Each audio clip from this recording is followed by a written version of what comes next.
नमस्कार बच्चों। तो आज मैं आप लोगों को कक्षा 6 की गणित का अभ्यास 1A के बारे में बताने जा रहा हूँ। तो बच्चों, अगर अभी तक आप लोग हमारे चैनल को सब्सक्राइब नहीं किए हो तो प्लीज़ बेल बजा के लाइक करके मेरे चैनल को सब्सक्राइब कर लीजिए। उससे क्या फ़ायदा होगा कि हमारी जो भी नई वीडियो आने वाली है उसकी सूचना आप लोगों को मिलती रहेगी। तो बच्चों, अगर आप लोग हमारे वीडियो को देखते होंगे तो आप लोगों को पता होगा कि मैं अभ्यास 1A का 5 सवाल पहले आप लोगों को बता चुका हूँ। आज मैं अभ्यास 1A का छठा सवाल बताने जा रहा हूँ।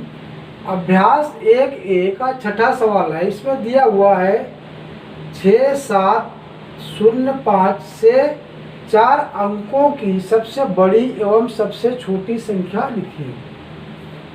तो बच्चों, सबसे छोटी संख्या और सबसे बड़ी संख्या लिखने का मैं अपनी पहली वीडियो में आप लोगों को तरीका बता चुका हूँ।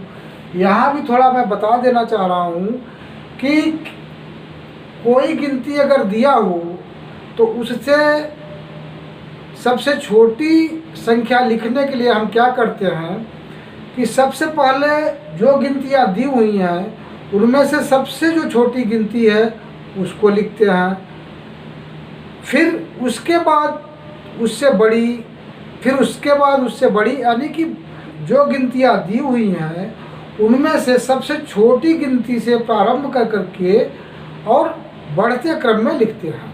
अगर उनमें शून्य भी है तो सबसे पहले सबसे छोटी गिनती लिखते हैं, उसके तुरंत बाद दूसरे स्थान पे शून्य लिख करके और फिर बढ़ते हुए क्रम में लिखते हैं। तो इस प्रकार से हमें उन गिनतियों के द्वारा बनने वाली सबसे छोटी संख्या प्राप्त हो जाती है। और सबसे बड़ी संख्या प्राप्त करने के लिए क्या करेंगे कि सबसे पहले हम जो गिनतियाँ हमारी दी हुई हैं उनमें से सबसे बड़ी गिनती को लिखेंगे और फिर उसके बाद घटते क्रम में दाहिने उसके लिखते चले जाएंगे। तो इस प्रकार से हमें उन गिनतियों के द्वारा बनने वाली सबसे बड़ी संख्या प्राप्त हो जाएगी। यहाँ पे दिया हुआ है 6, 7, 0 और 5। इसके माध्यम से 4 अंकों की हमें सबसे बड़ी संख्या लिखनी है। तो सबसे बड़ी संख्या लिखने के लिए हम क्या करेंगे, इसमें सबसे बड़ा गिनती 7 है तो सबसे पहले 7 लिखेंगे, उससे छोटी 6 है तो 6 लिखेंगे, फिर 5 लिखेंगे और सबसे लास्ट में 0 लिख देंगे। तो इस प्रकार से इन गिनतियों के माध्यम से बनने वाली सबसे बड़ी संख्या हमें प्राप्त हो जाएगी। उसी प्रकार सबसे छोटी संख्या लिखने के लिए इसमें सबसे छोटी गिनती जो है सबसे पहले उसको लिखेंगे। तो यहाँ पे सबसे छोटी गिनती 5 है, 5 लिख दिया। फिर 0 भी इसमें दिया है तो उसके तुरंत बाद हमने 0 लिखा। फिर उससे बड़ी 6 है तो 6 लिखा और फिर उससे बड़ी 7 है तो 7 लिख दिया। तो इस प्रकार से इनके माध्यम से 4 अंकों की सबसे छोटी संख्या हमें ये प्राप्त हो गई, जो कि 5067 हो। अब आगे प्रश्न संख्या 7 है, 5 अंकों की सबसे बड़ी तथा सबसे छोटी संख्या लिखिए। तो बच्चों, कितने भी अंकों की सबसे बड़ी संख्या और सबसे छोटी संख्या कैसे लिखा जाता है इसके बारे में मैं आप लोगों को अपनी पहली वीडियो में बता चुका हूँ, लेकिन यहाँ भी मैं थोड़ा आप लोगों को बता देना चाह रहा हूँ। तो 5 अंकों की सबसे बड़ी, कितने भी अंकों की सबसे बड़ी संख्या लिखने के लिए जितने अंकों की सबसे बड़ी संख्या लिखने को बोले उतनी बार 9 लिख दो। तो यहाँ पे 5 अंकों की सबसे बड़ी संख्या लिखने को बोल रहा है तो कितना हो जाएगा, 5 बार 9 लिख दो। तो यहाँ पे क्या हो जाएगा, अब देखो यहाँ पे 5 अंकों की सबसे बड़ी संख्या लिखना है तो 5 बार 9 लिख दो। 9 9 9 9 9, 1 2 3 4 5। तो 5 बार जब हमने 9 लिख दिया तो ये 5 अंकों की सबसे बड़ी संख्या हो गई। अब 5 अंकों की सबसे छोटी संख्या कैसे लिखेंगे। अब आगे 5 अंकों की सबसे छोटी संख्या लिखना है तो हम आप लोगों को बता चुके हैं कि जब कितने भी अंक की सबसे छोटी संख्या लिखने की बात आए तो सबसे पहले हम 1 लिख देंगे। उसके बाद जितने अंक का सबसे छोटी संख्या लिखने को बोल रहा है उससे 1 कम करके उतने शून्य के आगे लिख देंगे। जैसे यहाँ पे 5 अंकों की सबसे छोटी संख्या लिखना है तो हमने सबसे पहले 1 लिख दिया, 1। अब इसके बाद 4 और घट रहा है तो 4 शून्य लिख दिया, 4 बार शून्य लिख दिया। तो यहाँ पे टोटल अंक 5 हो गए और ये सबसे छोटी संख्या 5 अंकों की हो गई। तो ये आपका दोनों आंसर हो गया। 8वां है 5231 में प्रत्येक अंक का स्थानीय मान ज्ञात कीजिए। तो बच्चों मैं आप लोगों को स्थानीय मान ज्ञात करने के लिए बताया हूँ कि जिस अंक का स्थानीय मान ज्ञात करना है उसके नीचे वो अंक लिख लो और उसके दाहिने जितने अंक बचे हुए हैं उतने शून्य लिख दो। जैसे यहाँ पे दिया हुआ है तो बच्चों इसमें 5231 में 1 का स्थानीय मान बराबर 1 ही होगा। क्यों होगा? क्योंकि 1 के नीचे जब हमने 1 लिख दिया तो इसके आगे कोई भी अंक नहीं है तो सिर्फ 1 ही हो गया। 3 का स्थानीय मान 30 होगा। क्यों होगा? 3 के नीचे हमने 3 लिख दिया तो इसके आगे 1 अंक और है तो 1 शून्य लिख देंगे तो 30 हो जाएगा ये। इसी तरह 2 का स्थानीय मान बराबर होगा, 2 के नीचे हमने 2 लिख दिया तो 2 के बाद 2 अंक और है उसमें 2 शून्य और ऐड हो गया तो 200 हो गया। उसी तरह 5 का स्थानीय मान लिखने के लिए 5 के नीचे 5 लिख दो, इसके आगे 3 अंक है तो 5 के आगे 3 शून्य लिखना होगा।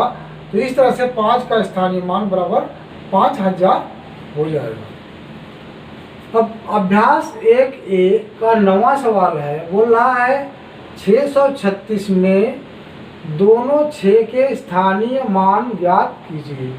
636 दिया हुआ है, इसमें 2 बार 6 आया है तो बोल रहा है दोनों 6 का स्थानीय मान ज्ञात कीजिए।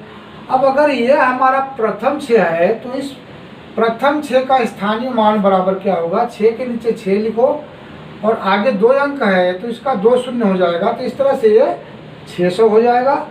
द्वितीय 6 यहाँ पे है, इसके नीचे जब हम 6 लिख देंगे तो इसके आगे कोई अंक नहीं है तो द्वितीय 6 का स्थानीय मान बराबर 6 ही होगा। तो इस तरह से इसमें दोनों 6 का स्थानीय मान, एक 6 का 600 हो जाएगा, दूसरे का 6 हो जाएगा। प्रश्न संख्या 10 बोल रहा है 3334 में 3 के विभिन्न स्थानीय मानों का योगफल ज्ञात कीजिए। तो इसमें अगर पहला हमने प्रथम 3A माना तो प्रथम 3 का स्थानीय मान बराबर कितना हो जाएगा? 3 के नीचे 3 लिख के आगे 3 अंक है तो 3 0 लिख दिया। द्वितीय 3 का स्थानीय मान बराबर हो जाएगा 3 के नीचे 3 लिख के आगे 2 अंक है तो 2 0 हो जाएगा। तृतीय 3 का स्थानीय मान बराबर हो जाएगा 3 के नीचे 3 लिख के आगे 1 ही अंक है तो 1 शून्य हो जाएगा। तो इस तरह से पहला हो जाएगा 3000, दूसरा हो जाएगा 300, तीसरा हो जाएगा 30। इसलिए 3 के विभिन्न स्थानीय मानों का योगफल बराबर हो जाएगा 3000 प्लस 300 प्लस 30। अब इन तीनों को जोड़ोगे तो बराबर हो जाएगा 3330। ये आपका आंसर हो जाएगा। अभ्यास 1A का 11वां सवाल है 22202 में प्रत्येक 2 का स्थानीय मान ज्ञात कीजिए और इनका योगफल ज्ञात कीजिए। यहाँ पे 22222 दिया हुआ है, बोला इसमें जितने भी 2 लिखे हुए हैं प्रत्येक 2 का स्थानीय मान क्या होगा वो ज्ञात करिए और जब सभी 2 का स्थानीय मान ज्ञात हो जाए तो उसका योगफल भी ज्ञात करिए। तो देखिए बच्चों बाएं तरफ से मैं जो है कि प्रारंभ कर रहा हूँ। बाएं से प्रथम 2 का स्थानीय मान बराबर, हम आप लोगों को पीछे बता चुके हैं कि जब भी किसी अंक का स्थानीय मान किसी संख्या में ज्ञात करना हो तो दिए हुए अंक के ठीक नीचे वो अंक लिख लो और उसके दाहिने तरफ जितने अंक और हैं उतने शून्य लगा दो। तो यहाँ पे प्रथम 2 का स्थानीय मान ज्ञात करने के लिए हमने यहाँ पे 2 के नीचे 2 मान लिया कि लिखा हुआ है, तो इसके 2 लिखने के बाद इसके आगे 1 2 3 4 शून्य और लगा देंगे, तो ये प्रथम 2 का स्थानीय मान हो जाएगा। इसी तरह बाएं से द्वितीय 2 का स्थानीय मान बराबर, अब द्वितीय 2 ये है बाएं से, तो इसके नीचे 2 लिख लिया, 2 लिखने के बाद उसके आगे 1 2 3 शून्य और लिख देंगे, तो ये द्वितीय 2 का स्थानीय मान हो जाएगा। इसी तरह तृतीय 2 का स्थानीय मान बराबर, तृतीय 2 के नीचे 2 लिख लिया और उसके आगे दाहिने तरफ 2 बार 2 और लिखा हुआ है, तो 2 बार शून्य लिख लिया, तो इस तरह से तृतीय 2 का स्थानीय मान बराबर 200 आ गया। इसी तरह चतुर्थ 2 का स्थानीय मान बराबर, इसके नीचे 2 लिख करके 1 शून्य लिख लगा देंगे, तो ये जो है कि चतुर्थ 2 का स्थानीय मान हो जाएगा। तो चतुर्थ 2 का स्थानीय मान बराबर हो जाएगा 20। और पांचवें 2 का स्थानीय मान बराबर सिर्फ 2 ही होगा, क्योंकि इस पांचवें 2 के आगे कोई भी अंक नहीं दिया हुआ है, तो पांचवें 2 का स्थानीय मान केवल 2 ही आएगा। अब जब सभी का स्थानीय मान प्राप्त हो गया, तो इन सभी स्थानीय मानों को जोड़ करके इसका योगफल ज्ञात करना है। इसलिए प्रत्येक 2 के स्थानीय मान का योगफल बराबर, पहला है 20,000 तो 20,000 प्लस दूसरा है 2,000 प्लस तीसरा है 200 प्लस चौथा है 20 प्लस पांचवा है केवल 2। अब इन सभी को जब आप जोड़ोगे तो फिर से जो है कि यही मान प्राप्त हो जाएगा 22,222, और ये आपका उत्तर हो जाएगा। 12वां सवाल है, 545 में प्रयुक्त प्रथम 5 तथा द्वितीय 5 के स्थानीय मानों का अंतर ज्ञात कीजिए। यहाँ पे ये 545 दिया हुआ है, इसमें 2 5 है, तो बोला इन प्रथम 5 और द्वितीय 5 के स्थानीय मान का अंतर ज्ञात कीजिए।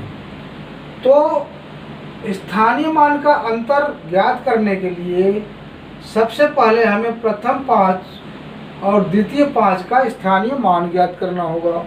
तो देखिए बाएं से प्रथम 5 का स्थानीय मान बराबर क्या हो जाएगा, 5 के नीचे 5 लिख करके आगे 2 अंक 2 जीरो कर दिए, तो ये हो गया 500।